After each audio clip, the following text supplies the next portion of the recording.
Welcome to SEC Sports Roundtable. This is your host, Shane Bailey, back after, I would say, a hiatus, but, we took a long break there.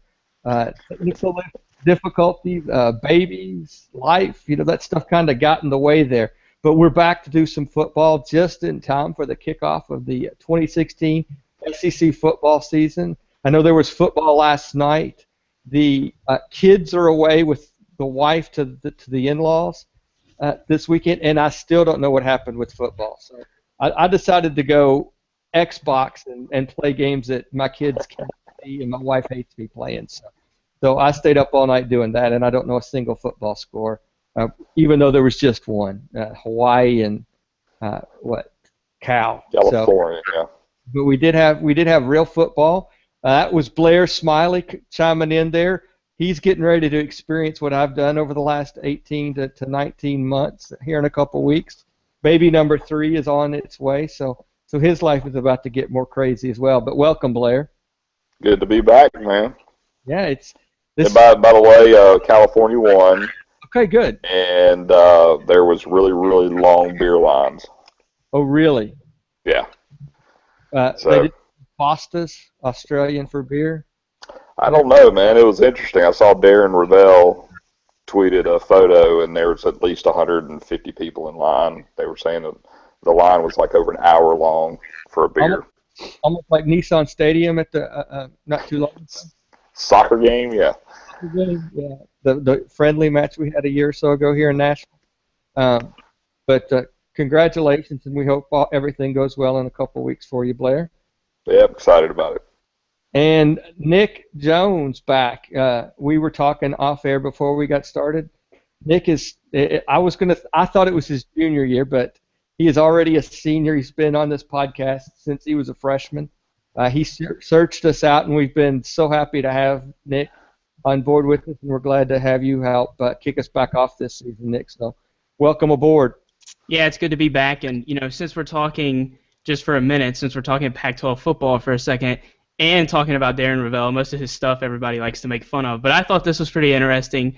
Only Darren Ravel could tweet this, but he said that Hawaii's football team flew over 46,000 miles to get to the game in Sydney, Australia, and they were just 3,000 miles short of rounding the world in a plane. So there's your stat for the day. How crazy is that, dude? And And for the first half, they stuck with it. So I was just amazed that they could even, score after that much plane travel. Well, that's what's so crazy, man. People don't realize. I mean, Australia, when they say it's down under, man, it's down under. I've got a sister and brother-in-law that live in Hong Kong and Japan, and it's like, y'all ever thought about going to Australia? And he's like, dude, it's like a 10-hour flight from here. And I'm like, golly. So how long nuts. How long a flight was it for Cal then? I mean, because you got to think. It's like 16 hours to California, I think, or something. 16 to 18. My parents went to Sydney. Hawaii's got to be close. And did the whole. Right? I mean, I don't know how they would travel, but I mean, it's a 6-hour flight from Cali to Hawaii, so it was a 10-hour. Yeah, it's a long freaking way. Glad it was. Well, I mean, it would have been fun. So, but we are not the Pac-12 podcast. Thank God we're not. There's lots of reasons we're thankful we're not the Pac-12 podcast. But we're here. We're going to talk some SEC football. We are tonight is Saturday night. We're like 5 days away from actual football. Right, Thursday's kickoff. Yes. I'm doing math in my head, and I was scared. I took a stab and got it right. Then I was off air counting with my fingers. So, 5 days till Thursday, and then we have real football. I know in the past we've done some previews. We broke down the teams from every conference, every division, gave you how we thought things are going to shake out, and unfortunately this year we're not going to be able to get that done. And I'm not as prepared to tell you that. But as we were talking off air, again, there's still a lot to be decided, and a lot of these SEC teams, and thankfully for some of them, they kind of got a primer match as they get things going. But But realistically, when you look at the schedule, there's a good number of meaningful games for a lot of these teams. And we're going to talk about them. We'll talk about what we think might happen. We will brush over, I think, some of the more meaningless games for some of these folks, these primer games, and spend most of our time on the half a dozen or so that has some real meaning and some real football. Does that sound like a plan for you guys? Yeah, sounds good. All right. So thankfully for me, that means we don't have to cover Tennessee a lot. They. I wish I'd say I said that kiddingly, but I hear enough about UT here in Nashville, even though Knoxville's 3 hours away. But realistically, is there any reason at all we need to be sitting here talking about Appalachian State? Well, I don't think. I mean, to be honest with you, I mean, they got a good team. I mean, they've got a really good quarterback, and they've got a lot of, I think, players off of that really good team from last year. I think fortunately for Tennessee, I think they got two staffers that were on the Michigan staff when Appalachian State beat them. So I think they can actually kind of let them know kind of ahead of time that you need to play this game. And so I'll be interested to see. I mean, my thing with Tennessee is what I believe they're probably the most talented team in the SEC. But can they finish games? It's really more of a Butch Jones deal than anything else. I mean, that's my thoughts with it. Are they ready to kind of finish the deal? This is they've been waiting for, and it's over with. So when they get to kind of kick it off on Thursday and see how it goes. So, I mean, I'd be mad if I was a Tennessee fan that they moved it to a Thursday night. So you've already got Bristol. Now you've got a Thursday night game. So I think you're essentially having 5 Saturdays in Knoxville now this year. So I think it takes a lot of that pageantry away. And I think it was, I don't know. I didn't like the move to a Thursday night if I was a fan, especially as late as they did it. But that's what it is. Yeah, and just to echo what Blair said, we made a joke, kind of jokingly, right before the podcast started, talking about how we hadn't followed this offseason nearly as closely as we normally would. And, just offhanded, I think Blair made a very good point that Tennessee is definitely the most talented team when it comes to key positions like running back and quarterback. I mean, when you look at not only Jalen Hurd and Josh Dobbs, who, is probably definitely, the best quarterback in the SEC, at least returning-wise. We don't know what some of these teams have.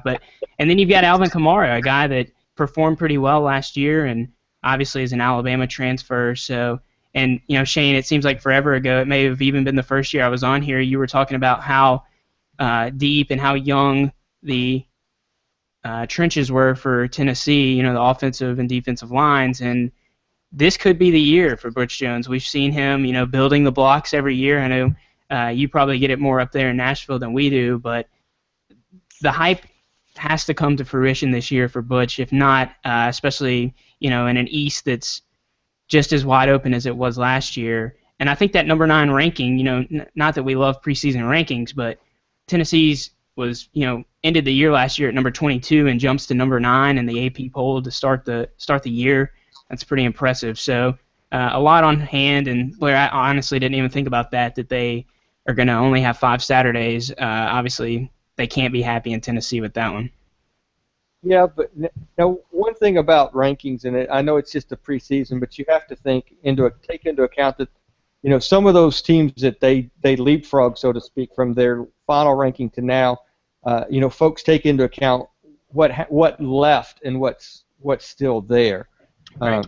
And so, there's a number of programs that had a senior class or a large exodus of juniors, and so they're not as deep or as talented as they might have been to end the season. So that's going to account for some of those things. And it's funny, you hear rumblings, is Tennessee the most overrated? football program. And while it is, I make light of that it's Appalachian State. There's still a Division II in my book. I still don't call them. What is it? FCS? Is that what they call it? Their real name is now? Well, they're in the Sun Belt now too, so. Oh, so they've finished their 2 years. Yeah, I don't keep track of the Sun Belt very well, but I'm pretty sure that did they not win the championship last year? I don't really keep track of that, but they may have. I don't know. But Yeah. they're definitely D1 now. Okay, so my mistake, Appalachian State fans. I did not realize that you all had finally made that jump to bowl championship series football. So even still, I can relate from being a Western Kentucky fan. That transition's still a difficult period because you have to, you've got attendance numbers you have to worry about, and there's lots of things that go into maintaining and keeping that status, at least at the very beginning. So they're going to have their challenges. Not only that, you're looking at the depth. You mentioned that. Tennessee is just going to be a much deeper program, and that should really start to show come third, fourth quarter for that game. I can't believe we've even talked this long on it. But we've not talked about the game as much as we've talked about what expectations are for Tennessee. And around here, they're extremely high, aren't they, Blair? Yes. I mean, to be honest with you, if I'm a Tennessee fan, I would be excited too. I mean, it's been a rough decade, and it took a long time for them to get to this point, But my question, still is, can Butch Jones, can he actually still, he's done everything that he's supposed to do, but last year they just kind of, they tried to slow the game down. They tried to, they just kind of try to choke out a couple of wins, and so I'm still interested to see if that comes through fruition. So we'll see. I mean, it is what it is, but a lot of expectations with Tennessee fans this year.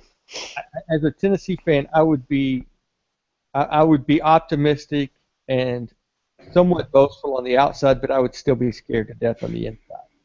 Because Well, I tell you what, the Florida game's the kicker. They got the Virginia Tech game, which will be kind of a cool game, but you beat Florida at home, and you should, then you really set yourself up well for the rest of the year. But if you lose that Florida game, then what does that do? So, I think that's a kicker.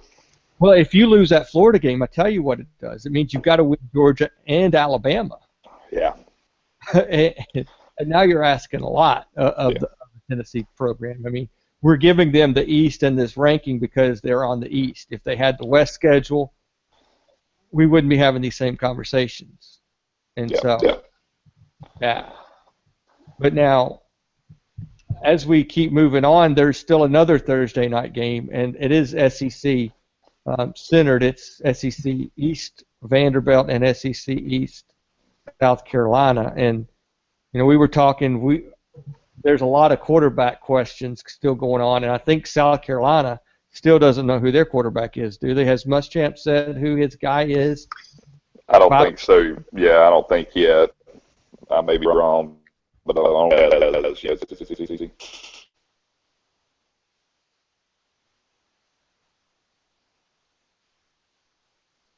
I lost you there. What'd you say there, Blair? I lost you. Oh, I said I don't think that he has yet. Okay. I may be wrong, though. No, I don't think they have. No. I think they'll go with, Orth or whatever his name is, just because, especially in a conference game and an East, conference game, I would probably lean more towards the experience, so to speak, even though there's not a lot. But I think if you watch South Carolina this year, I'm pretty sure that freshman kid that came in early is going to, I think he's going to go ahead and probably get some snaps here pretty quickly. And Vanderbilt's getting really comfortable, I think, with this position because was it 2 years ago they had South Carolina on Thursday to kick it off, and then last year was Ole Miss. Yeah, they've played this game on Thursday night. Man, it's got to be 4 or 5 years in a row. Had Ole You Miss know, because now South Carolina a couple times. yeah, yeah. I mean, it's yeah. I'm interested to see Vanderbilt. I mean, you know, but just quick synopsis of what I think. I think South Carolina's going to struggle. I'm interested to see kind of how that whole Muschamp thing kind of works out. I think that he's going to. I think he's starting where he started in year 3 of Florida. So I'll be interested to see kind of what he learned. You know, I think he's going to give Roper on the offensive side of the ball kind of full autonomy and go from the get-go. And so I think the plan will be a little bit better, but I think the talent there in South Carolina, Spurrier, a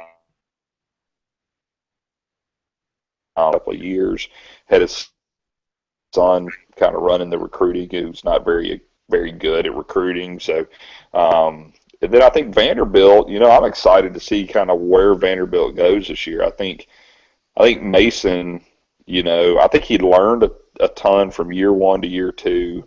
I think he's, you know, everybody knows he's a good defensive coordinator. I mean, he proved that last year. And I think he's going to have some players on defense. And, you know, I think that last year they got real happy with, you know, they had all those quarterbacks on too short of a leash. I think given the Shermer kid, you know, the position early, making it decisive, I think they're going to go in there, just let him go. And I think if they get a little bit more continuity there, we'll see. But I'll be anxious to see how Vanderbilt plays. And I'll be looking at it because Mississippi State plays South Carolina the second week in Starkville. So I want to see kind of where South Carolina is. You know, and that's got to be tough for South Carolina. They're opening up at Vanderbilt and at Mississippi State in the first 2 games of the year. Those 2 SEC, so you don't really see that a ton, you know, especially from a program that's just changed coaches and, you know, went through a really unbelievable stretch, probably the best stretch ever in the history of their school.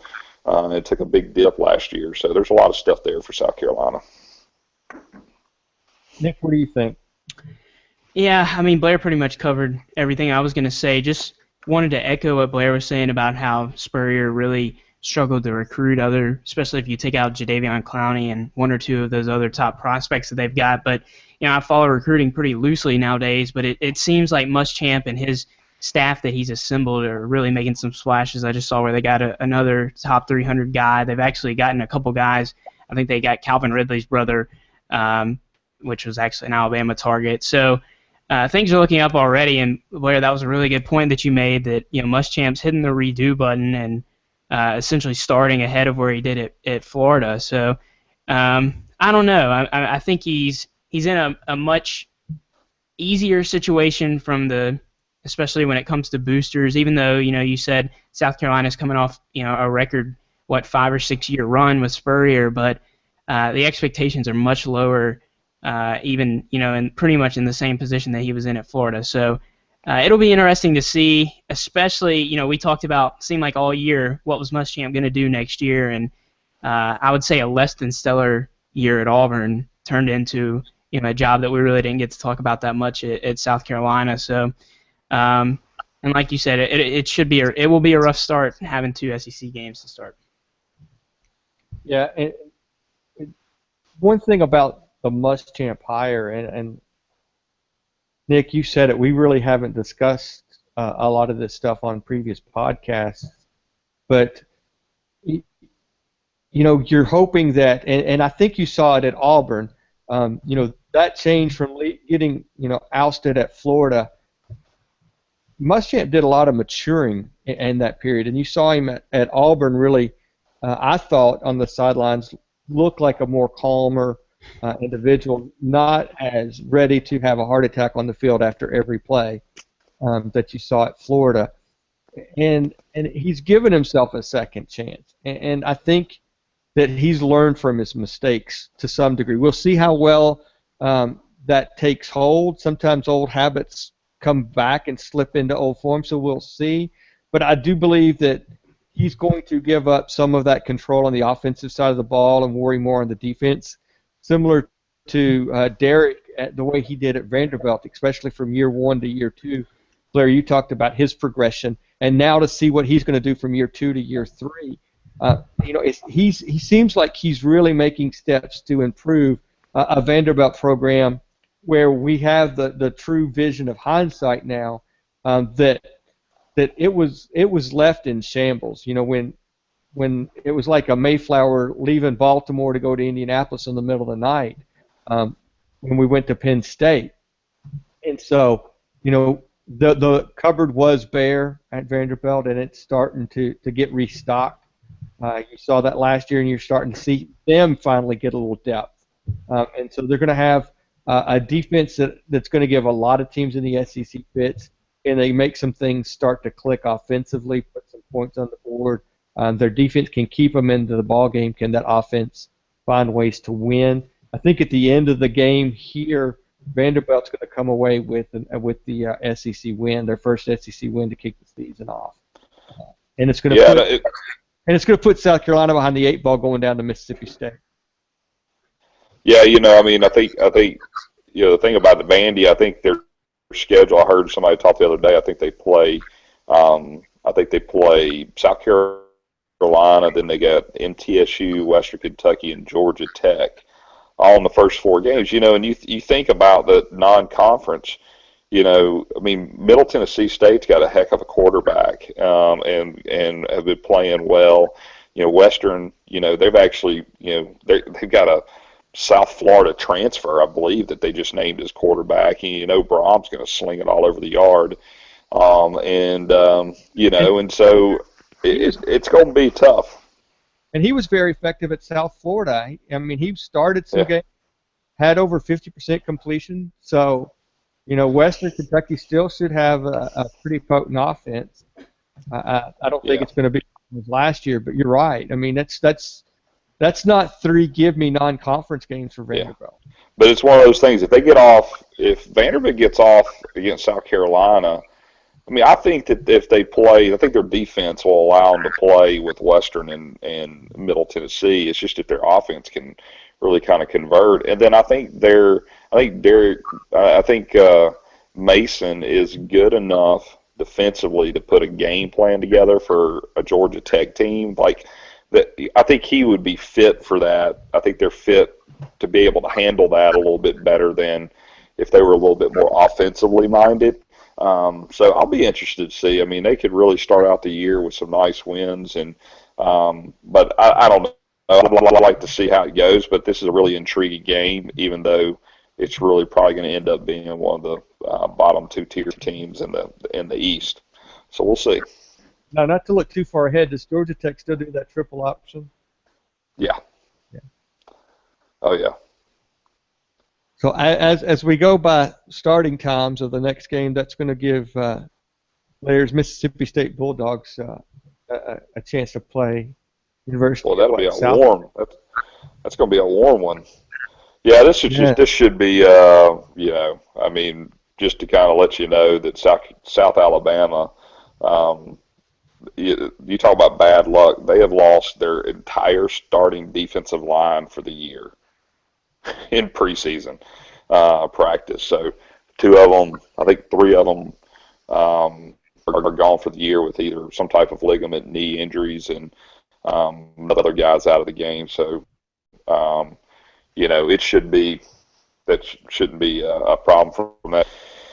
Mississippi State, it's, which quarterback is actually going to start. I think all 3 of them are going to play.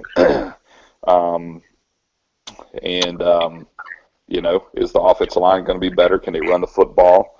The bad part about Mississippi State, I thought defensively they were going to be, I think they're going to be pretty good, but they did take a hit this week. They lost to Lando Cleveland, who was probably projected as a starting cornerback. He is gone for the year with an ACL. In the same practice, Cedric Giles, who was another senior cornerback, probably going to spend a lot of time on the other side, broken arm, and he's out for the first 6 weeks. So that was a big blow. So Mississippi State is going to be starting a junior college transfer probably at one corner and very young puppies on the other side. So I feel good about the safety position, but those corners, they're going to have to grow up fast. I think they got better talent there than they've had in the past, but in the past couple of years, but they just got no experience. So we'll see. I mean, it's a work in progress, and it's starting without Dak and the alpha dog, and who's going to pick up the leadership role. And but I would actually think that Fitzgerald would probably start the game. You'd probably see a little bit of Damian Williams, and then Nick Tiano, who I think everybody's really excited about as a redshirt freshman. Is kind of right there along in the race of things. So we'll see how it all goes. But shouldn't be a problem. If there's a But problem, I will tell you, they'll run the football this year.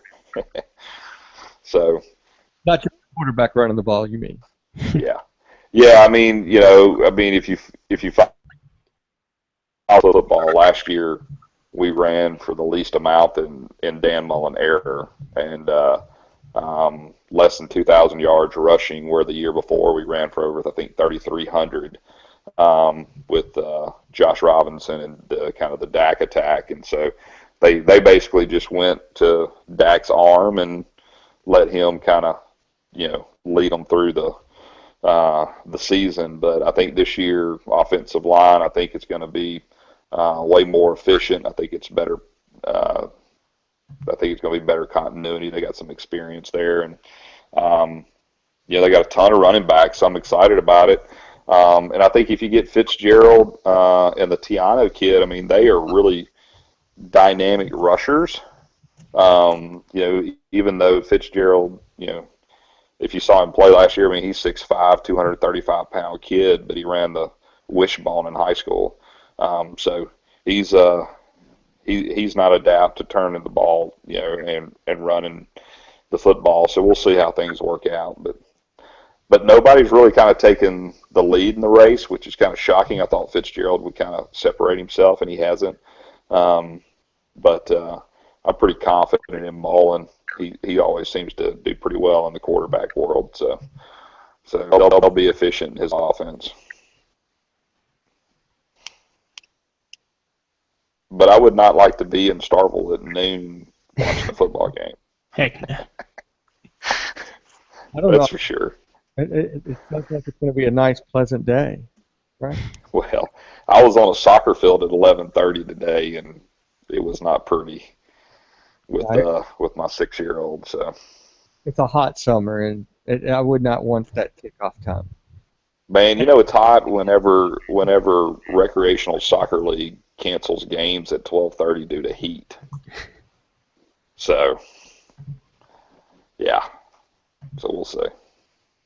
Well, another place I wouldn't want to be in the heat is watching the Missouri game. But at least it's at West Virginia, so I mean, you're down in the mountains there, so it might be a little bit cooler. But I mean, that if you're an SEC fan and you're a Missouri fan, you might be in for a long season. You're talking, Blair, you mentioned the bottom of the SEC with Vanderbilt and South Carolina. They might be above Missouri right now. That program's it's gotten a couple of really big body blows to it, and this is the year. Can they recover from this stuff and start to put some pieces back together? It's not football related, but it impacts football and everything else. But I heard a stat that I think it's enrollment is down over double digits for Missouri, from year over year, and a lot of that's attributed to the players, the racial comments and the racial stuff that happened there last year. Their coach going and retiring with health issues. it's just it's not going to. I think it's not going to be pretty for the Tigers. Yeah, they've got a lot. I mean, am I right, Nick? Maybe you can let us know. I think they just hired an AD, right? Yeah, just in the Yeah, last couple of weeks. Yeah. right. Yeah, and so I mean, it's just been a huge transition. And they still don't have Um, a president either. right, exactly. But the crazy thing, yeah, you are right, Shane. I think I heard where student enrollment is down like 11%. It's like 14% for out-of-state students. Man, would you actually take 11%? I don't know what Missouri had, but I'm assuming they had 25,000 plus Yeah, I think it was about students at 35. that time. Yeah, so 35,000. So, I mean, 11%, roll that tuition up and, you're talking about, so you're talking about millions of dollars of shortfall that you're actually getting. It's really spun that pretty negatively for the school, and I think it's going to take a little bit. I think Barry Odom's good, but that's going to be a work in progress. I'm interested to see how that goes. They literally were like watching a barge move on offense last year, and so it was really painful to watch. And what are they going to do this year? Is the kid going to be better at quarterback? And um, you're right, and they're playing a team in West Virginia that has got a coach that is really going to be kind of fighting for his life. So it's kind of an intriguing, kind of a weird first game, to be honest with you. I would have never kind of tied a Missouri and West Virginia, just kind of interesting, but I think you're right. I think they're going to really struggle this year. Yeah, and continuing with being interesting for reasons not only outside of standings and the future of the program, but I just wanted to bring this up, guys. This is one of the strangest lines I've ever seen. So it's a 9.5. So West Virginia is a 9.5 point favorite, and the over/under is 50.5. So I'm not sure how they're getting to that number, but I can definitely see a Missouri scoring probably 10 or less points, and West Virginia putting up about 50. Just the way that that's going to work out. I mean, but going back, this is going to be kind of interesting. But first of all, I just wanted to mention, how crazy is it? Obviously, the first 2 years under Gary Pinkel in the SEC were luck or whatever you want to call it, or just an exception to the rule. But from that height to now, some issues outside of football that are really troubling to the university. But how far have they come? But I think they're going to mirror a lot like you're talking about with Derek Mason. Maybe Odom being a defensive coach, focusing much more on the defense, maybe bringing in an offensive mind. I don't really know what their offensive situation looks like, but I think they're going to be a grinded-out team. Obviously, they're going to have to improve on offense, but in the future, they're going to be a team that's going to eke out some 17-10 victories in the SEC, and it's going to be tough sledding this year. Yeah, and can Barry Odom keep doing what Gary Pinkel was able to do, which I thought he was one of those guys that took players and got everything out of them. And he did it. He was so consistent in doing it too. He developed 3-star players into stars. Yeah, he absolutely did, and he was just consistent across the board. You knew what Missouri was. They looked the same, and it is what it is. But yeah, I think it's going to be interesting to watch them and kind of see how that unfolds this year. Because there's a lot of stuff going on that's out of a lot of people's control. All right, so give us the line of this next one before we talk about it. Number 26th ranked UCLA Bruins at Texas A&M.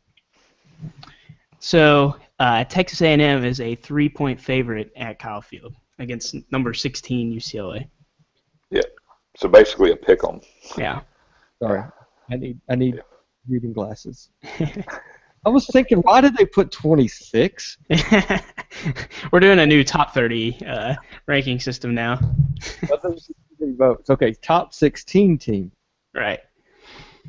So, wow, they called that a pick'em game basically. I would not have thought that. I mean, to me, A&M's another team that's got a few question marks. They're off the other than their two defensive ends. Yeah. And I don't keep up with Texas A&M that much, but I think this highly mirrors this line. As a matter of fact, mirrors what a lot of people believe this offense can be. And obviously, if they have another year like last year, Kevin Sumlin's going to be in jeopardy of losing his job if not run out of football altogether. But Christian Kirk, obviously on the outside, and a name that may not be very familiar to many SEC fans outside of Alabama, but Trevor Knight, we saw what he could be a couple of years ago against Alabama in the Sugar Bowl, and now he's wound up at Texas A&M after Texas A&M lost seemingly 7 starting quarterbacks to all these other schools now. I don't know. This was very surprising to me, and like we said, we're not the Pac-12 podcast, but UCLA by many is picked to maybe even win the Pac-12 with Josh Rosen, who's a very talented quarterback. So I don't know if Kyle Fields coming into play. Shane, you always throw out that 3 to 3.5 point number that they catch at home, but I don't know. There's just so many question marks other than Myles Garrett and the defensive line. Blair, you got anything you want to add there?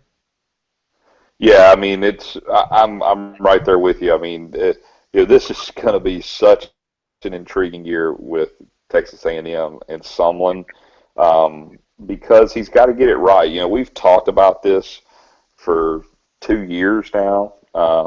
They script plays at the beginning of a game as well as anybody in the country, but until Sumlin figures out how to run the football in his scheme and run it consistently, he's going to struggle just slinging in the SEC.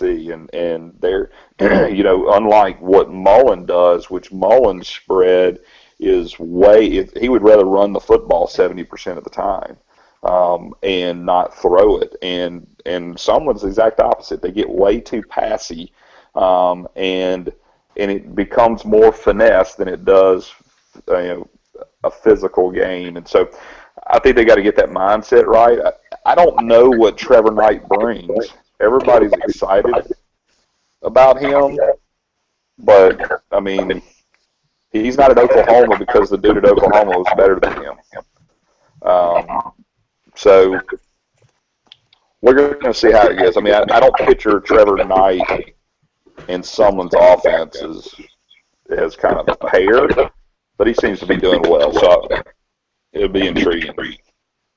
Well, and I mean, Sumlin's leash, while he had some slack in it coming into this year, it just keeps getting tighter and tighter with the mess ups they have. I mean, they had this other fiasco with their coaches in the women's event a couple of weeks ago. That's not how you want to go into a season where your job potentially might be on the line because Johnny Manziel's not there anymore, and now we see how much trouble he was while he was there.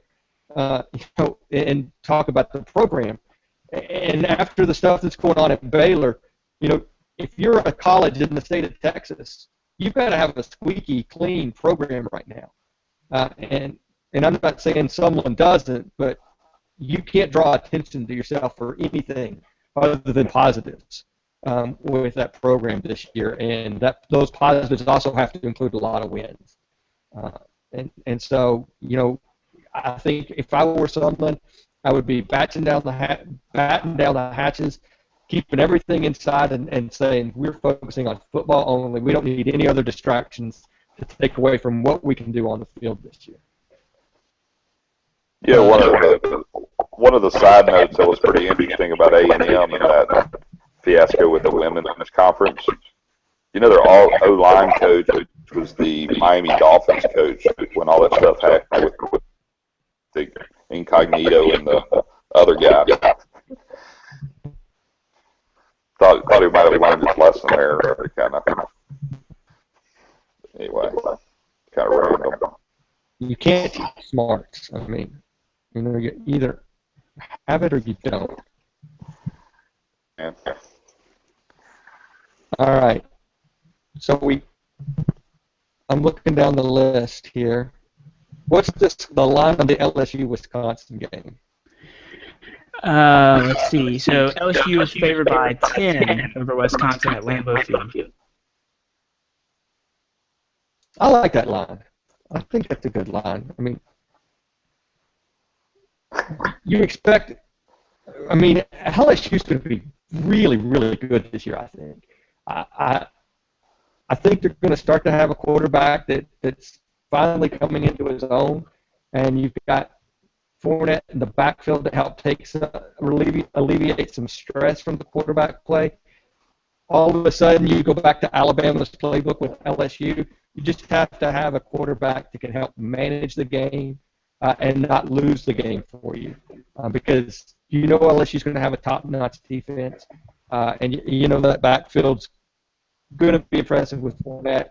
What you need to also have for LSU to have another long run and have a chance to compete with the West, though, is not run him so much at the beginning that he's worn out come Week 9 in the SEC, because the last half of the SEC of the season is just as brutal as the middle when you're an SEC team, and you need to keep those fresh legs. And you saw Fournette really dip there at the end of last season, so you got to be able to control what you get out of him so that you've got him all year. But you know, going up to Lambeau Field, that's basically a home game for Wisconsin, and you know that it's going to be rowdy and loud and packed full of red. You know, it's full of green and yellow there, but there's not going to be nothing but red and white. And so I'm excited to watch that game because I think LSU's really going to have a chance to compete for the West this year.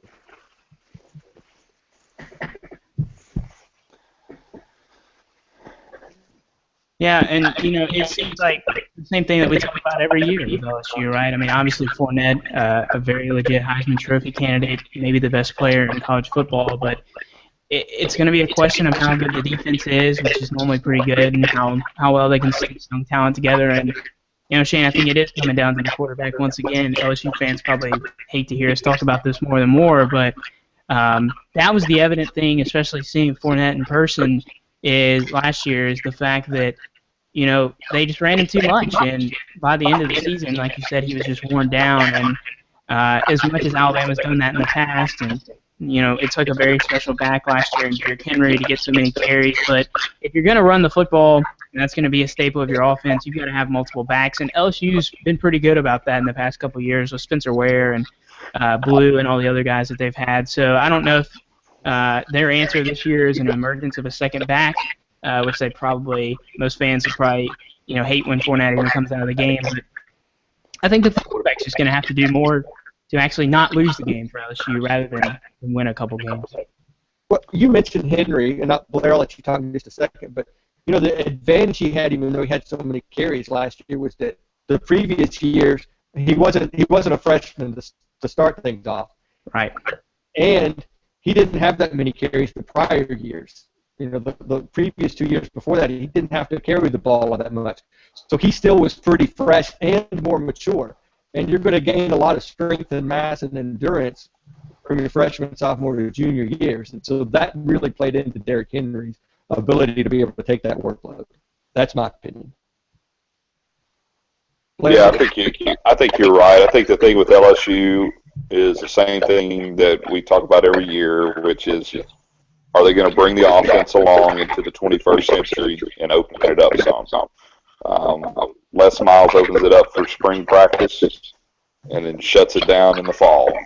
And yeah, that's what created the mess around Miles last year, and really was the kind of the whole idea was, yeah, they just kind of got frustrated because he seemed to just kind of choke things down. I don't know if Fournette was necessarily worn out, or if the teams just knew that they could focus on him because there was no other answer. Because they weren't going to try to let the quarterback. They didn't have enough confidence in him, and so I think you're definitely right. I mean, you got two stud wide receivers out there. So if the kid can throw the ball any better than he did last year, they should be very good. I like this game because, first of all, I don't know anything about Wisconsin. But you always got the Jerry Dome. You always got the games in Atlanta or in Florida. It's nice to have something in Green Bay. It's kind of a different venue. It's something that's not every year. So it's a nice change of pace, and I think it'll be kind of a unique experience, for an opening game. Well, I think you're going to see more and more of that every year. This year you add Lambeau Field, and then next week you got the Battle of Bristol. So, those are two really cool venues that people get to play. If you want to even add a third, that Cal and Hawaii got to go to Australia to play. So, they're trying to really beef up that first week because there are so many teams that while you have 4 out-of-conference games, when you start the season off with almost a guaranteed win, it's not a way to really kick things off with a lot of excitement. So, these are great ways to do that, and I think they're going to find other venues that they can continue to keep the same kind of excitement in the coming years with different programs so that you get ratings from the get-go with these programs. And I like how they staggered the Bristol to week 2. So now you've got another game because, the first 3 to 4 weeks, you've got a lot of opportunities to have bad games. So ways to build excitement and build in ratings from a TV standpoint is a great opportunity, and from a fan's perspective as well, even though it takes away, like you said, that home game at Neyland Stadium for Tennessee.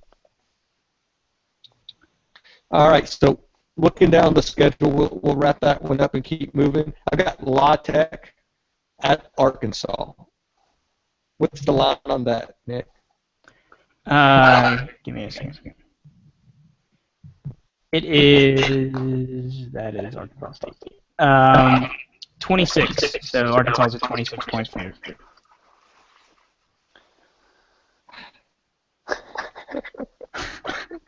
Do you even need to say anything more? I think that's it.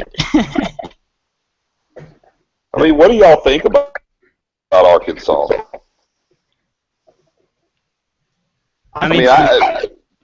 Go on, Nick. To me, it's just hard to tell because, they lost a long-time quarterback, and then you lose not only Williams but Collins, too. That was the staple of Arkansas for years. I think we know what we're going to get with Bielema, but I haven't heard much hype out of him. And it just seems like they were a ground-and-pound offense with 2, bell cow running backs. And I don't even know what to think about them this year. Yeah, they lost Hunter, the tight end that was probably their best player on the field.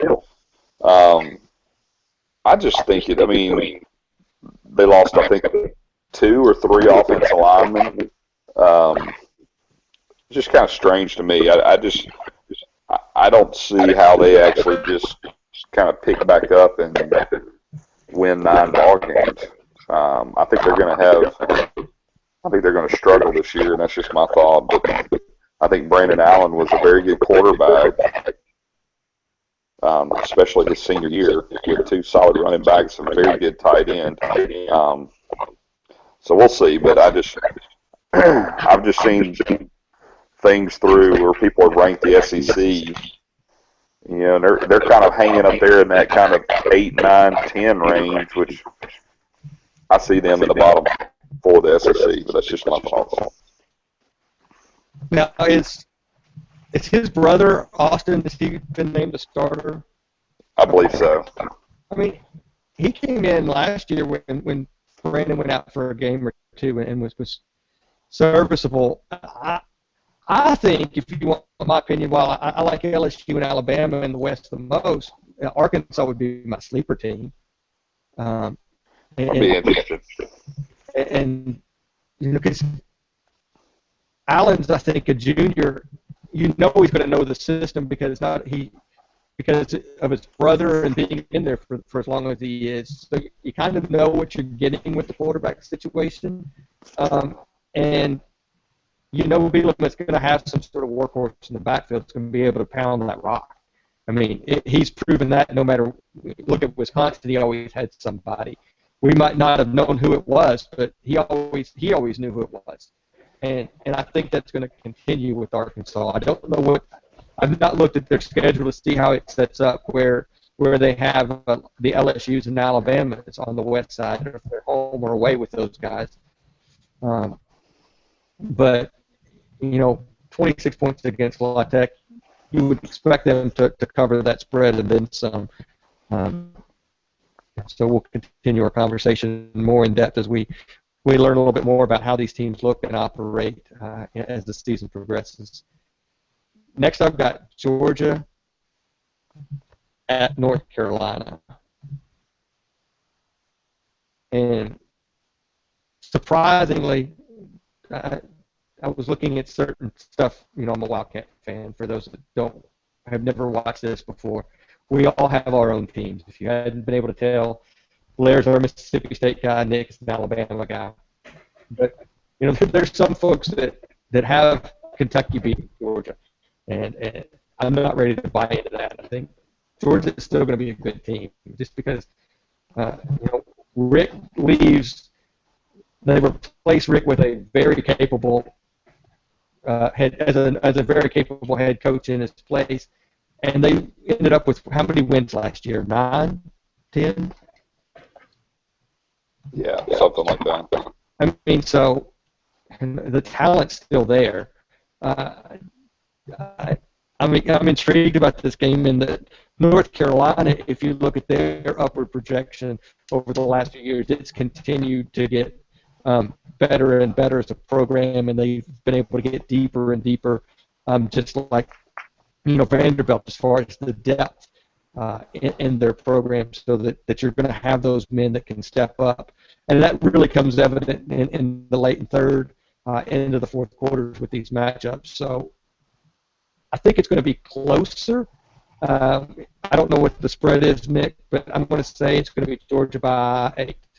It's Georgia by 3, actually. Wow. Yeah, pretty close. I wouldn't have went that close. I think maybe it's my SEC bias. Yeah, I think the one thing to remember about North Carolina and Larry Fedora is, he's the one that went to Southern Miss and turned Southern Miss around and beat Kevin Sumlin when he was undefeated to win the Conference USA, and then went to North Carolina. So he's going to sling it around the yard. It's going to be a fast-paced offense. He's going to bring in coaches from Illinois who have been under fire. And I don't know if y'all saw that this week, but and get all this bad publicity. But it'll be interesting to see. I mean, my take on Georgia is don't know what quarterback's going to look like. But I think he can find backs. I think they're going to run the football. I think Kirby Smart is going to obviously concentrate on the defensive side of the ball. And will Georgia be more consistent on the defensive side of the ball than they maybe were under Rick? And is that a difference maker? I don't know. Well, if their offense doesn't drop off, I think it can, because I think their defense has cost them a number of games over the last half dozen years. Yeah, their defense always seemed to have they seem to get a little leaky every once in a while, where they weren't anything that was dominant, and so I mean I just think if Kirby Smart kind of tightens that up a little bit, I think they could be very good this year. You don't know what the Easton kid's going to be, but what if he is good? If he is good, Georgia, watch out Tennessee. Yeah. And all of a sudden, it's more than a one-horse battle in the East, or a two-horse battle. I do think this will be a good test for them, because I think North Carolina,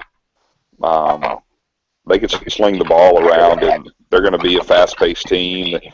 If I'm not mistaken, I think they still got that little punt returner, all-purpose kid, Swayze or whatever that kid's name was. I think he's still there, and so they got some weapons. We'll see. Where's that being played? It's a Georgia Dome.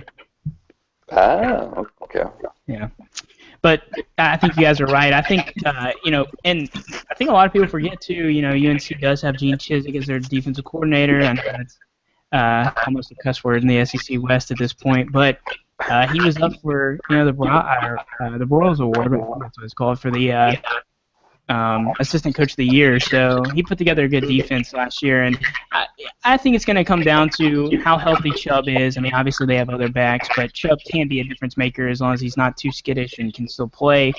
And Eason, I don't know if it'll come down. I think they could win this game with him, just managing the game. But when it comes down to the East, if Eason can play, they have a chance to win the East, no doubt, because it's always wide open.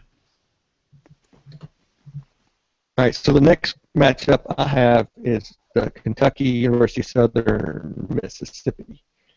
And as a Kentucky fan, I'm a little scared of this game. I mean, did they win? Am I not right? They won Conference USA last year. Yeah, and then did they beat Western in that championship?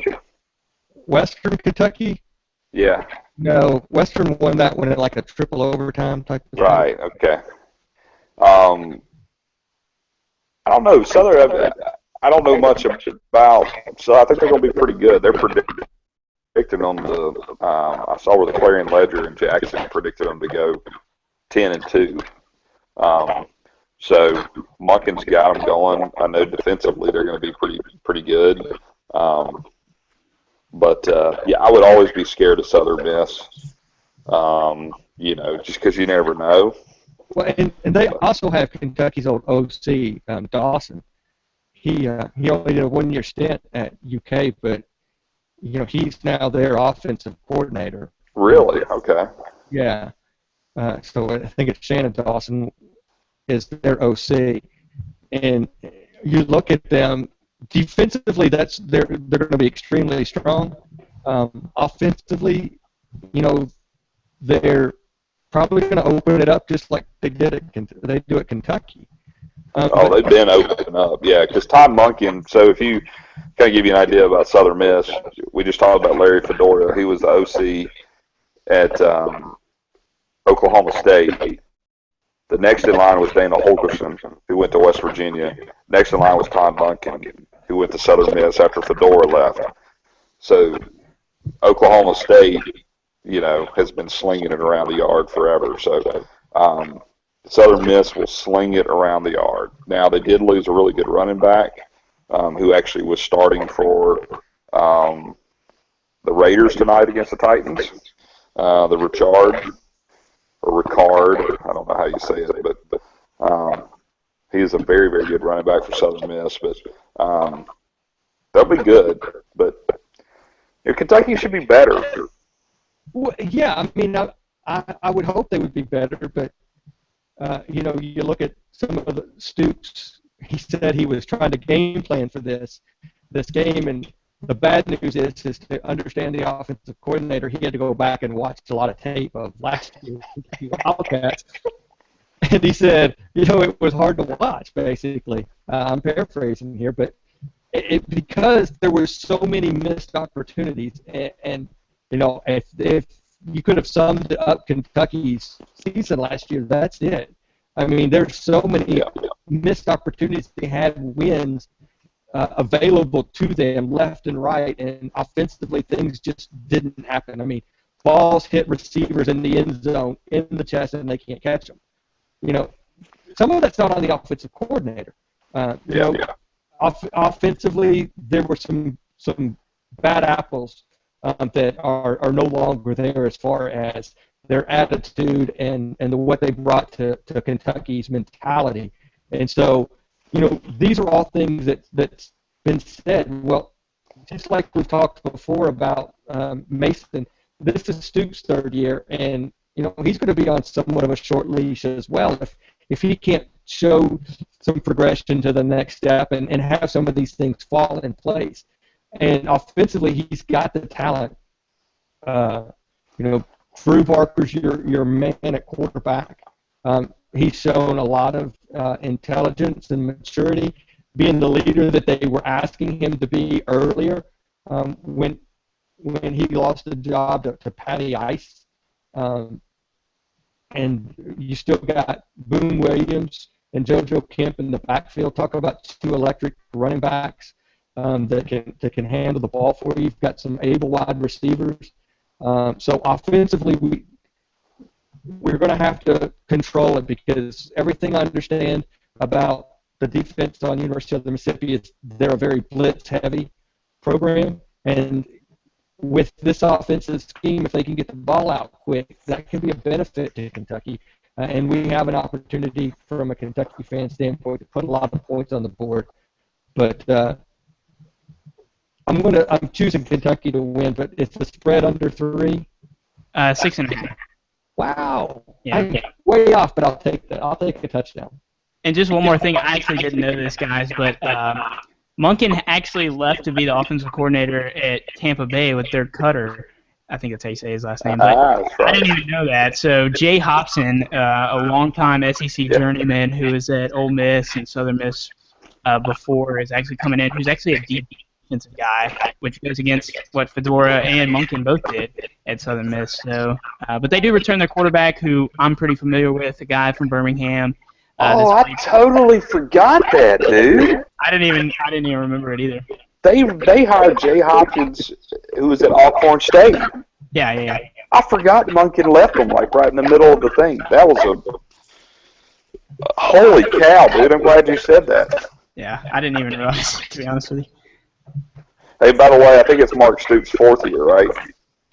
Yes, sorry. Yeah, y'all need to go to a bowl, dude. Yeah. We needed to go to a bowl last year. Auburn. Florida. I mean, Florida. It was game that we could have won. Eastern Kentucky. All right, let's keep moving on. Speaking of Florida, that's all we're going to say is Florida's got a game. They're playing UMass. It's going to be 17. Hold on, I didn't know. Let's see. It is a 35.5-point spread. Oh my God, UMass is that bad? Well, and a 50 over under. So. You know they had that Shane, the Tajai Sharp kid from UMass for the Titan in the 5th round. The one that's going to He had 111 receptions last year, so I think they'll miss him. Yeah. I'll be looking at this because Mississippi State plays UMass in the Patriots Gillette Stadium. Which that's where they play, right? UMass plays their home game, so I cannot believe that y'all have scheduled a home-and-home against UMass and South Alabama in the past, 4 years? Well, we didn't do a home-and-home with UMass. UMass, it was just a fill-in for... Oh, okay. It was a fill-in for, like, Tulane, I think. Okay. They canceled the game, so they... Yeah, it's because this year State only has 6. They only have 6 home games because they play BYU at BYU, and then they play UMass at Gillette Stadium, which would be 2 really good road trips. I mean, to be honest with you, Boston trip and then going out to Utah and sitting in that stadium. But that's besides the point. But yeah. But anyway, back to UMass in Florida. I'm excited to see what Florida has, man. I think McElwain, man, he's kind of laid it down. This is how we're going to be, and defensively we're going to be good, and we're going to see what we'll look like on offense. Who's going to be their quarterback? Have they said? Del Rio. Yeah, transfer from Alabama, actually.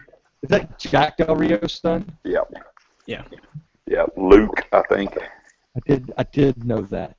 Now that you said that, because they had a big exodus at quarterback as well, did they not, over the off season? Yeah, I think they got in trouble, didn't they? And didn't Treon Harris get in trouble? Yeah. What was that, Nick? I think Treon Harris got in trouble. He actually transferred, I'm pretty sure. Yeah. Yeah.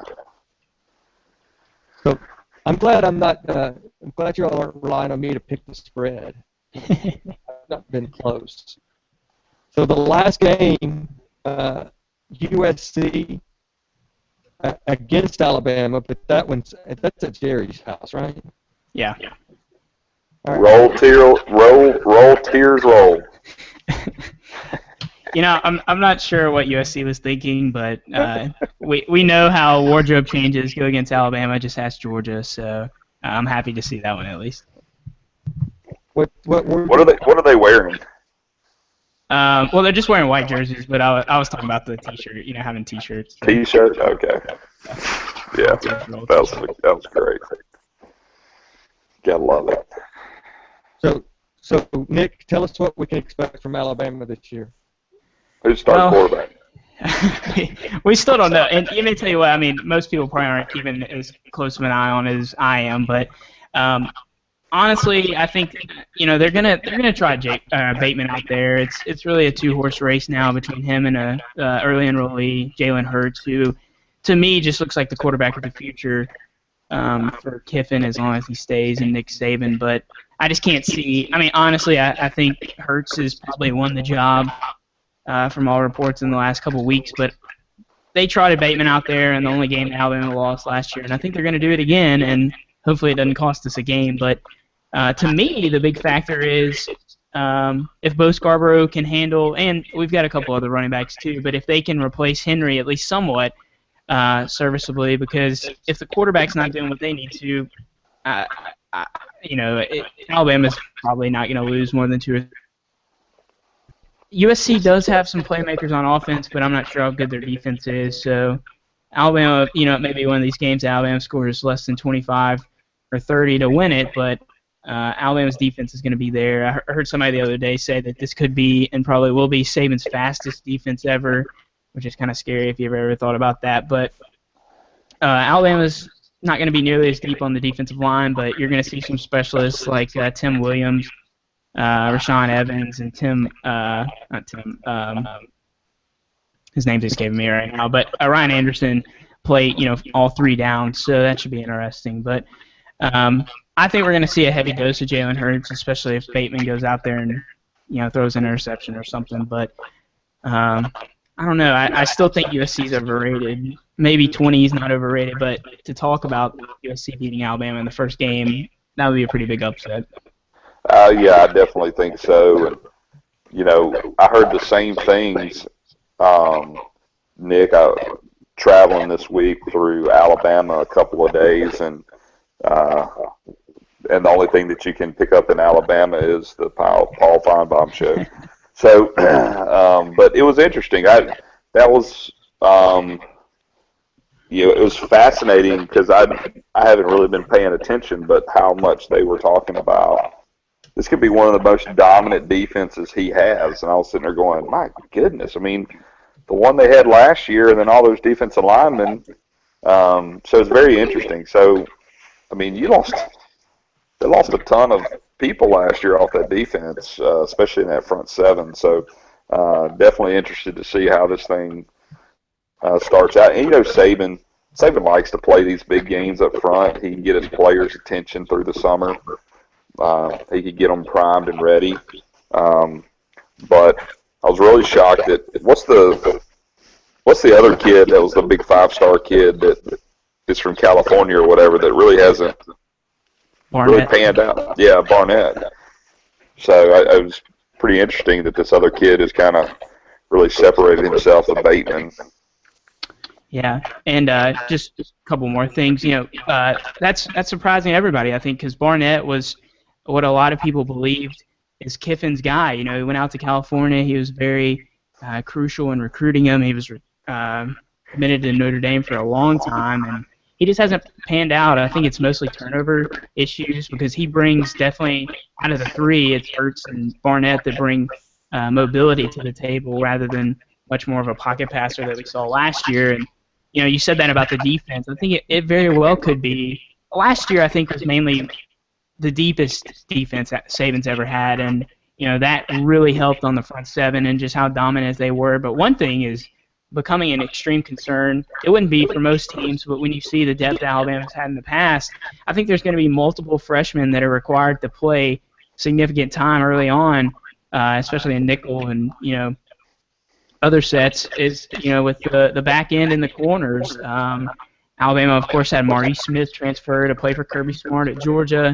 That was a big deal in the last couple weeks. And then also Tony Brown's serving I don't know if it's set yet, but it's going to be at least a 4-game suspension. So along with injuries and Kendall Sheffield and other 5-star transfers. So it may turn into an issue right now. Obviously, they've got 5 deep, but you know how Saban likes to coach the corners and the safeties. They normally rotate a lot of guys in, and you'll have freshmen playing special teams, but that may not happen this year. So what's the line on this one? It is 10.5. Again, I was thinking 6 or 7. So yeah, I was thinking. Yeah, that's that Bama line though, dude. Yeah. They do have a game on what's the SEC does it. Sorry, what's the over/under? Give me a second. Go on, Blair, while he does that. I was gonna say, there's a game on Monday. The over/under is 54, by the way. What game's Monday? It didn't show up on. I guess the way that they do that, that's next week. Yeah, it's Ole Miss and Florida State. Oh yeah. And we got one more to talk about: Clemson, Auburn too. Yeah, that's right. I forgot about them. Yeah. SEC didn't put them as week 1. So, that's funny. And I closed it out to double check it. I could have just missed them, but. So Nick, let's talk about Auburn right quick. Yeah, let's talk about it. What are your thoughts about Shaun White? I mean, I was going to ask you guys, I don't know how close you follow it, but to me it just seems, I wrote it down here, I had some, so here's what I was going to pose. Was Shaun White the best choice of QB for Auburn or the only one? I know you guys haven't had a lot of time, but an amazing Netflix documentary that I would encourage all of our viewers to watch, which kind of filled up the summer for many of us college football fans, was Last Chance U, and the centerpiece of the documentary was the Florida State transfer, John Franklin III, who just screams Nick Marshall to me. I don't know about you guys, but he's just extremely athletic. He can throw. He just screams Nick Marshall, and we know how great Malzahn's offense was when they made that run to eventually lose in the national championship to Florida State. And then, we saw what an Auburn quarterback can bring in preseason hype and Jeremy Johnson, and it seems like that Jeremy Johnson's just a lost cause now. And you go to a guy now with Shaun White, who has completed a little bit over 50% of his passes, played in about 7 games last year, had like 4 picks, 1 touchdown, and was not mobile at all. He was sacked 10 times, just does not bring running to the table hardly at all. So I would say that he was pretty much the only reliable choice they had, because John Franklin just seems to have some major attitude issues. I don't know if those have played out at Auburn, but to me it was John Franklin's job to lose in the offseason. I don't know if it's set in stone, but to name a starter against the number 2 team in the country who may be the favorite for a national championship this year, I don't know. I mean, it was laughable to me, but the media around here did not seem shocked at all, so I don't know if Shaun White's shown more in practice than he did last year, or if it's just a safe pick. Yeah, I mean, I think you hit it right on the head. I think, if you have not watched Last Chance U, I would say, Nick, that was good, not great. It reminded me a lot because I played 2 years of junior college basketball, so I can kind of understand the environment. My coach at Pearl River Community College, Richard Mathis, which I would love for him to actually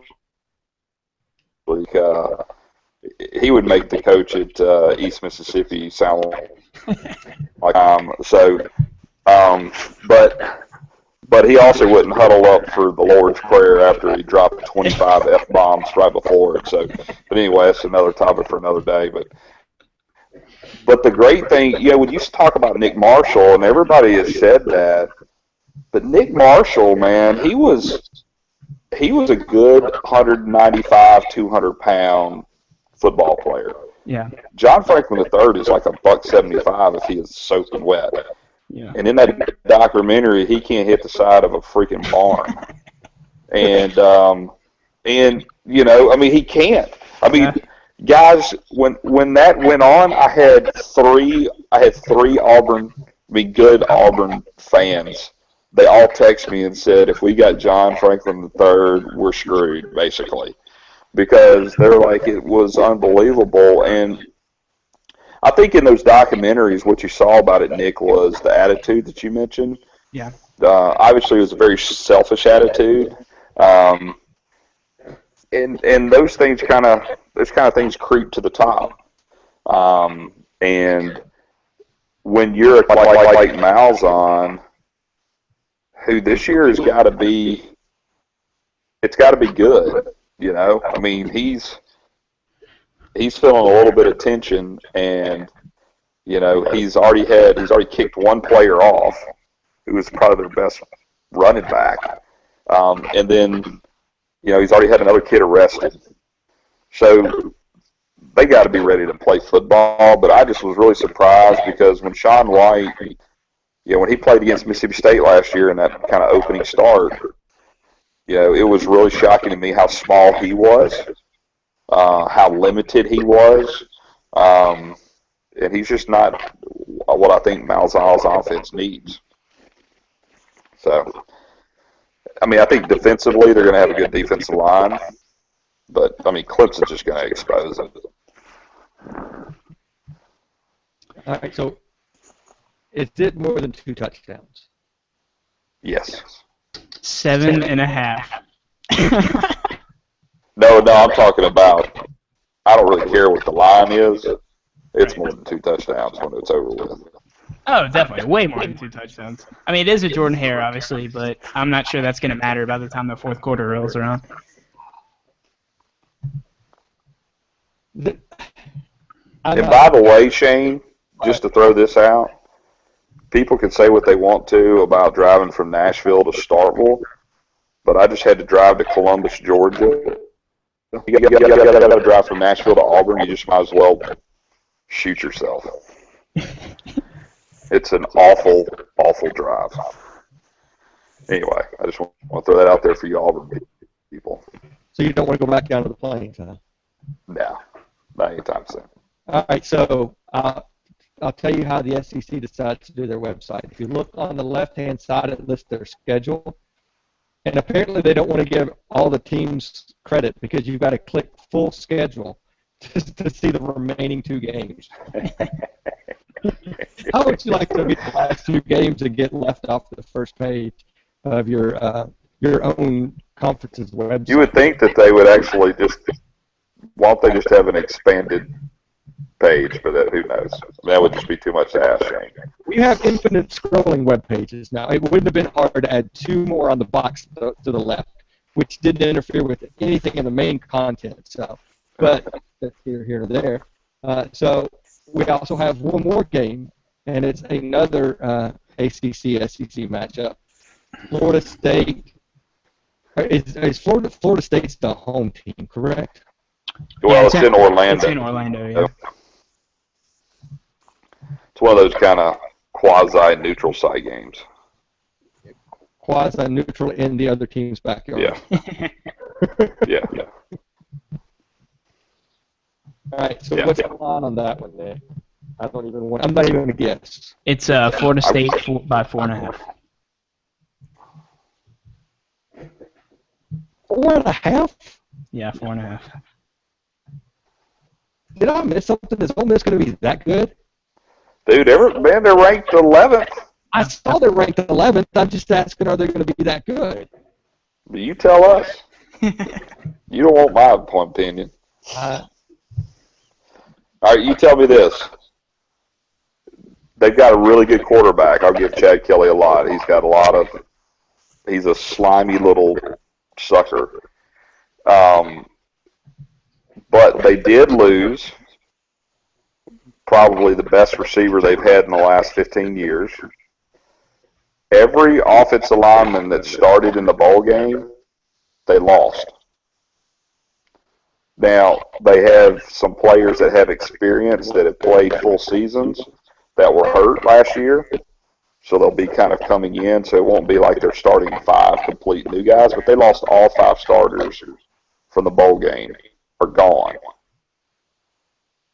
And they lost, I mean That's 6 of 11 on the offensive side, and you've not even talked about the other side of the ball. yeah, I mean, then you got obviously you lost Kim Dichie.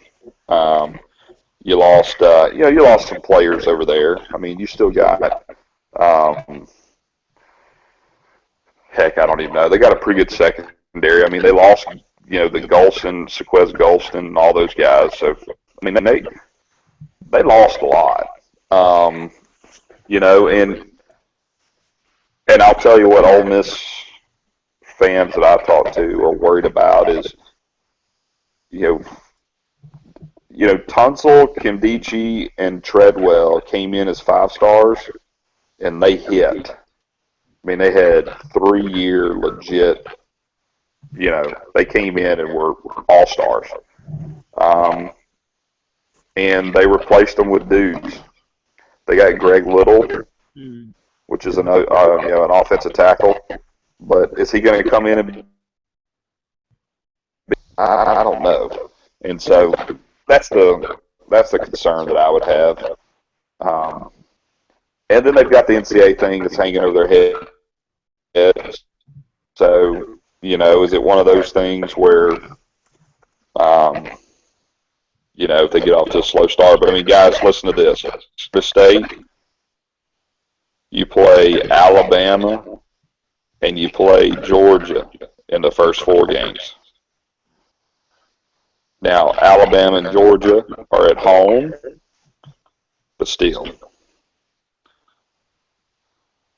that's pretty tough. And when you start with this game. Yeah. I mean, I don't see any way. I mean, I know Florida State, I